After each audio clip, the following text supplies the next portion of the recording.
जय माता welcome back to my new blog. तो मुझे सकाल उठले देखली गाड़ा आई जे भात कोटा तो पास भात कोटा खाई दूं तारपर मुई बाहरी गेली सार नहीं कांजे गोपालपुर और किछि टाइम गला परे गाड़ी रे गडाला परे हमें पहुंची गेलु गोपालपुर सार नहीं कांजे ओइटाने सार अच्छे कि नहीं पचरालु उले कहले कि अच्छे तो गोदाम भीतर के गला परे से माने खुजी बसले केनटा कोई करी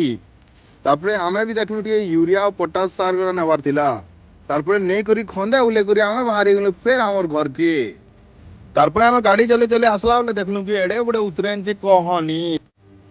और तारपरे पले आलु हमें गुटे बहुत बढ़िया लोकेशन गुटे देखलु एने अटकी गलु टिके आउ एमसे ढुड़ा कुड़ी कुड़ी एते पानी भरे देछे जे कहि नि पारो इठाने आ उपरु जेते बोल दिखुचे ना एतकी ढुड़ा আছে तले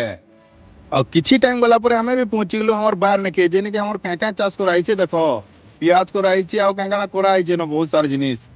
तारपरे हमें सार देई करे हमें भी बाहर गेलु घर आ जेंता ही बेल बुल्ला मुई पले आली एमसे लड़े नाश्ता करी गांजे तारपरे हमें पहुंची गलु एमसेर एक नंबर फास्ट फूड दुकान ने के जेने कि मेनू रे बहुत बढ़िया बढ़िया आइटम थिला आ मुई तो ट्राई करली चिकन रोल आ तमे भी केबे आसी करी ट्राई करी देखो केनता लागे खाना पीना।